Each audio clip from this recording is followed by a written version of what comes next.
Welcome to the Book Flood Podcast. I am your host, Tom Nixon. My guest this week is Patricia Newman. Patricia loves nonfiction and nature. She combines both passions in her true environmental stories. Patricia has written about giant manta rays, sea otters, elephants, rhinos, black-footed ferrets, orangutans, a river in the Pacific Northwest, and our ocean. Her books explore how we are part of nature and how our habits affect plants and wildlife on land and in the ocean. Her nonfiction has received multiple starred reviews, a Sibert Honor from the American Library Association, two Green Earth Book Awards, and most have been included on the Bank Street College's Best Books of the Year list. Welcome, Patricia. Thank you for having me, Tom. Oh, absolutely. I'm excited that you're here. So why don't we start with your career path? How did you end up here? Well, it's not a straight line by any stretch of the imagination. I guess the impetus for me becoming a writer was my mother-in-law. I had two very small children. We had just returned from the library with a very large stack of books. And it was just before nap time, and we were sitting on the sofa. I had one arm around one kid and one arm around the other kid. And we were reading book after book, and my mother-in-law sat there listening. I mean, who doesn't love to hear children's books, right? Right. And she said to me, "Patty, I think you should do this." And she said, "Actually, I think you can do this." And I just sort of sat back, and it was the first time I had ever considered writing for children. My degree was in child psychology and child development, so I knew I loved children. I trained as a teacher. I did my teaching practicum. I taught high school math for a couple of years. So I had been around children for a large part of my adult life thus far. When I was working during the summers, I was also a playground leader on a summertime playground where moms and dads would drop off their kids and I would amuse them for 3 hours. So children were no strangers to me. I loved children. I knew that. But I had never in a million years considered writing for them until my mother-in-law planted the seed. Oh, it's the mother-in-law's, is it? Oh, good. I know. When we were together, my mother-in-law's passed away now, but I sometimes spoke when she was in the audience, and I always said I'm the only daughter-in-law that ever listened to her mother-in-law. Oh. So your academic background appears to be in the arts and social sciences. How did you end up writing the books you do, which seem to have a more hard science tilt to them? They do, but I remember being in biology and chemistry classes in high school and in college and thinking the stuff that stuck with me the longest was the stuff that I found a personal connection to. So that's what my books are about. They're about nature because I've always loved nature. I've been an outdoor kid for as long as I can remember. And I think I was digging back through my memories for a library presentation that I made. And thinking back, I think being bullied in 5th, 6th, 7th grade had something to do with it. All of a sudden, I shut down. All of a sudden, I didn't feel like I had a voice. I certainly wasn't writing anything beyond school homework assignments. And I think that stuck with me. It changed me. So by the time I became an adult and I was trying to figure out, what do I write about? I realized that I could be a voice for nature that often has no voice. Oh, I like that. Librarians often emphasize or overemphasize, depending on how you look at it, fiction over nonfiction. Former librarian, trust me, it's a thing often. Why do your books do so well with kids? Well, going back to your first statement, I think librarians emphasize what they love. And I certainly love fiction. I do. I read fiction all the time.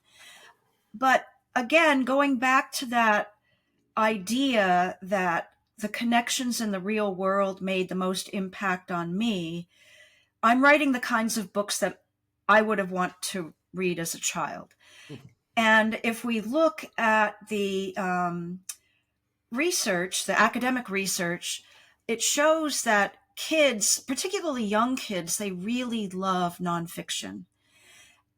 And I think it resonates with them because, particularly environmental nonfiction, it resonates with them because they hear the headlines, even though we don't think they're paying attention.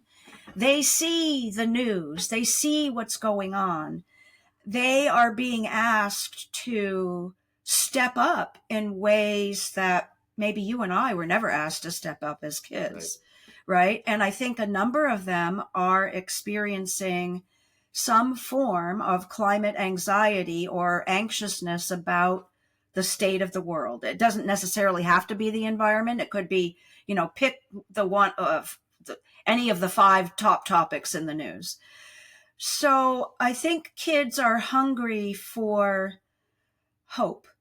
And I've started using this catchphrase, teach the hope. And I think that's what my books do. We talk about complex environmental problems, often involving complex science, but I do it in a way that is hopeful, that shows readers that there are people out there that are studying this problem, that are developing solutions, and are leading the way and empowering you to continue their work.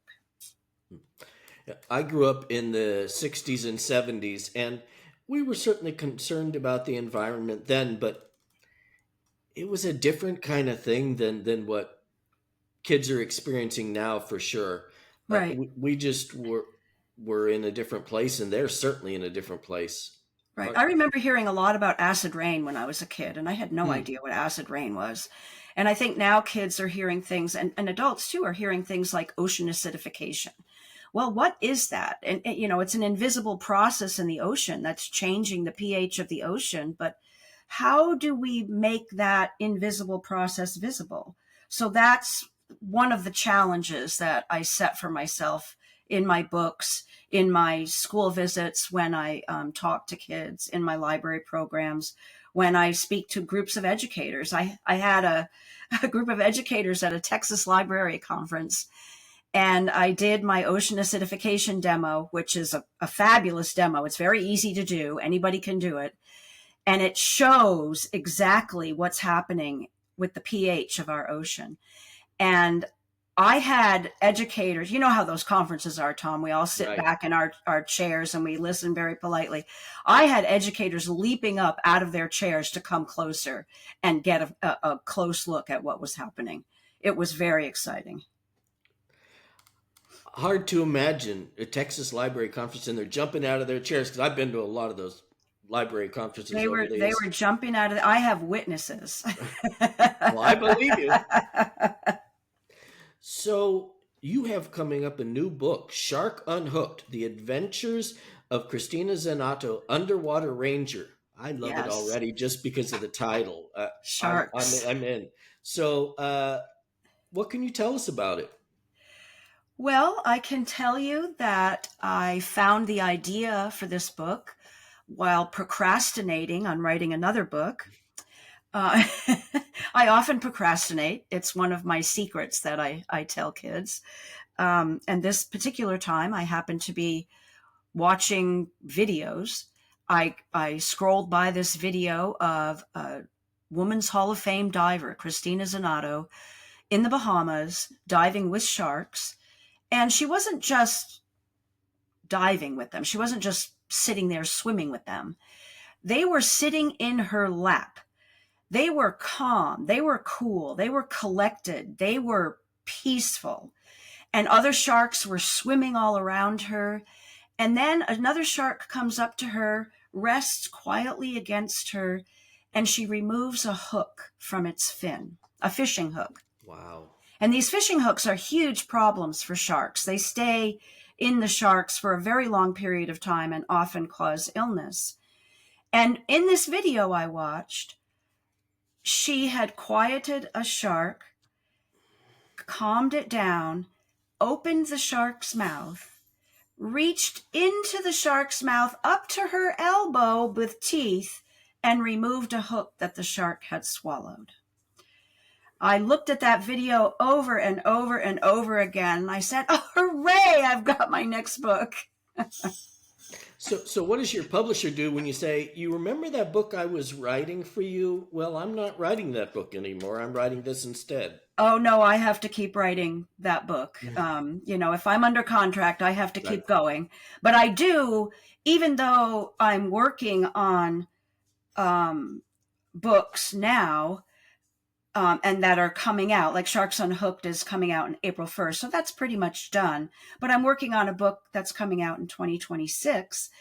And we're still in the editing process, but that doesn't mean that I'm not submitting other story ideas. They're just stacking themselves up. The release, the production schedule is so slow that we're always thinking ahead as writers.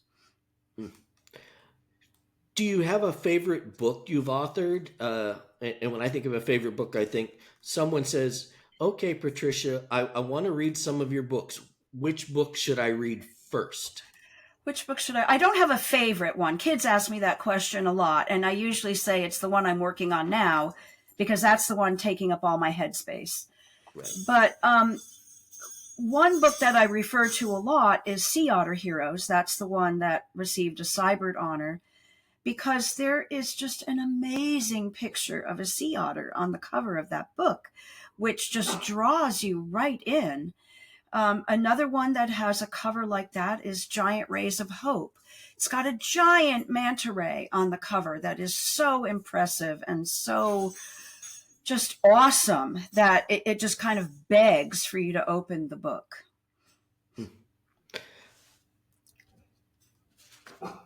What is your writing process like? I wouldn't wish my writing process on anybody. We often teach writing as a linear process. If you do this, then this will happen, then you can do this, then this will happen, then you can do this. And if you were to draw a graph of it, it would look like a straight line going up. But really, the writing process is torturous. It winds back on itself. It goes up and then down and then sideways and then backward. And then it's not a linear process at all. And a lot of times when I think I have a great idea, I'll write a proposal for my editor for a longer book, or I'll actually write the book for a shorter book.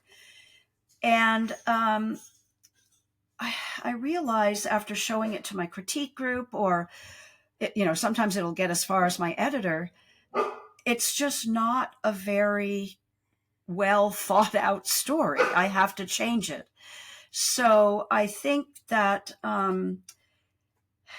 there's no one thing I can point to that says, this is how I write a book. Every book teaches me how to write itself, but it doesn't necessarily teach me how to write any of the other books I've written. I think that's sort of a paraphrase of a Eudora Welty quote, but and it's very true. You have to find the hook. I always ask myself, so what? Why does this book matter? Why would a kid care? What's the connection to the child? So, and if I can't answer that question, there's no way I can proceed. Have you always used a critique group? Oh, yes. They're super helpful. They don't necessarily write the kinds of things that I write, but we're all readers and we know what makes a good story. We write for children, so we know what would resonate with a child. Sometimes in nonfiction, there's a danger of doing what's called an info dump, where you have all this great information and you want to tell it, but you can't tell it. You have to show it. It has to be part of the story, part of the theme, part of the structure of your book. It can't just sit there flat on a page. So you have to figure out, how do I incorporate that? And what's the best way to phrase it, and what sort of voice do I use? And a critique group is very helpful with those things. In the 90s, I wrote several nonfiction reference books, which is a very different sort of thing. Think college catalog like things, but except they weren't college catalogs, but that sort of thing. Uh, Info dump is your worst enemy, or at least it can be, because you need a certain amount of information on, in this case, it was schools, but something different. Uh, you need to give just enough, but not too much, because you Right, actually want people to read it. right. My daughter used to be a zookeeper, and she often did talks for the public that came around. I mean, imagine going to a zoo and talking to a keeper. She was one of those people. And when she was preparing her presentation, a mentor told her something that has stuck with me. She said, you want to tell people enough about your animal that they're interested enough to ask more questions, but you don't want to fire hose them. And I think of, a fire hose as just sort of blasting people with information and flattening them on the ground because they're just buried in it. So that's absolutely what I try to avoid when I write for kids. What are you working on now? Besides, obviously, you have one coming out, but often juggling several projects, I would imagine. I just read an article in the newspaper 2 days ago about a conservation project that I would love to write about.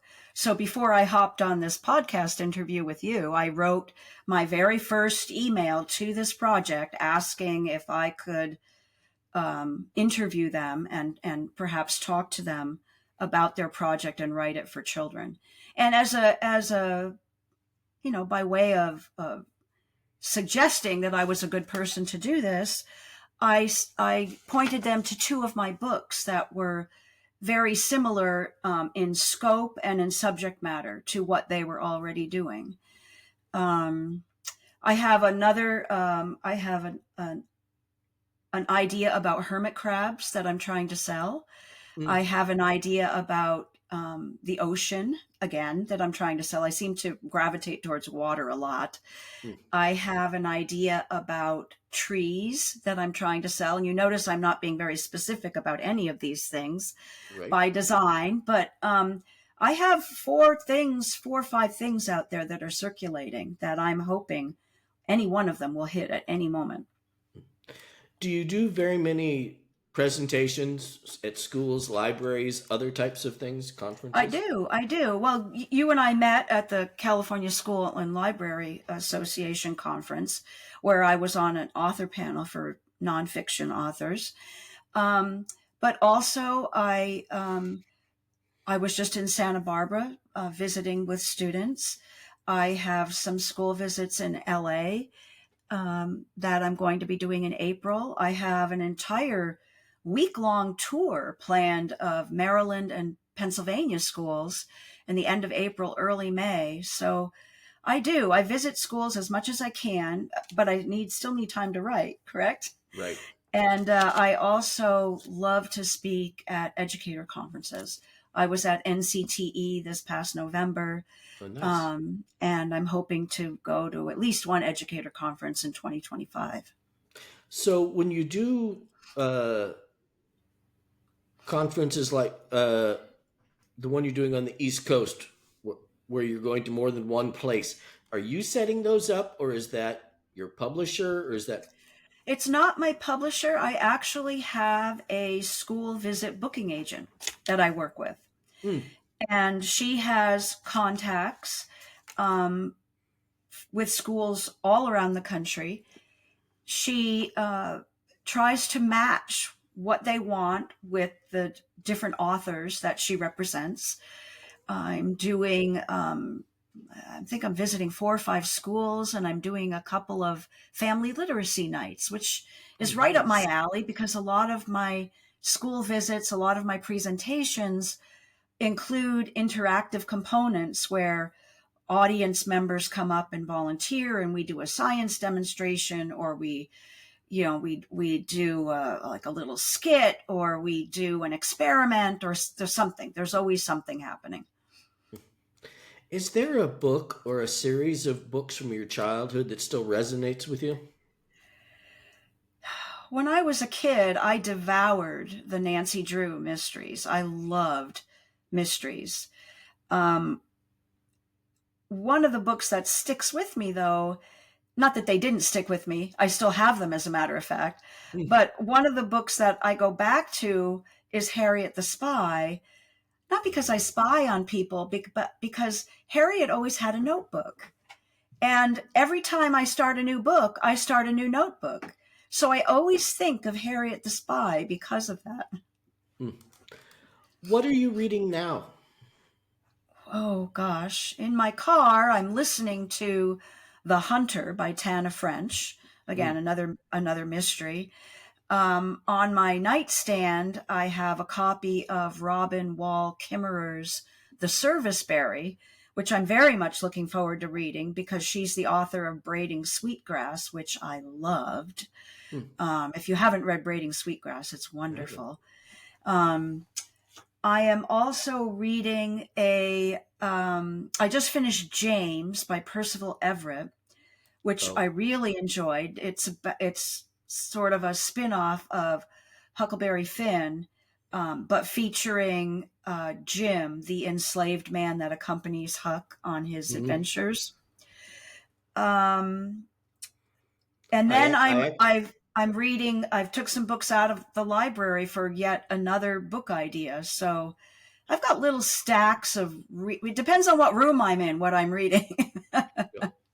I'm looking forward to James. It's actually on my Libby list that I've requested from the public library. I read a lot of digital books, audio books, uh, because it works for me the way I Right. travel and in vehicles and such. Uh, I want to thank you so very much for coming on the podcast today. I'd like to ask our audience, please remember to like, subscribe, and share wherever you're hearing us. We're up on the website, bookfloodpodcast.com. We're at YouTube and a whole bunch of podcast platforms. Again, Patricia, thank you for coming on the show. Thank you for the invitation, Tom. It was nice to chat with you. Absolutely. Take care.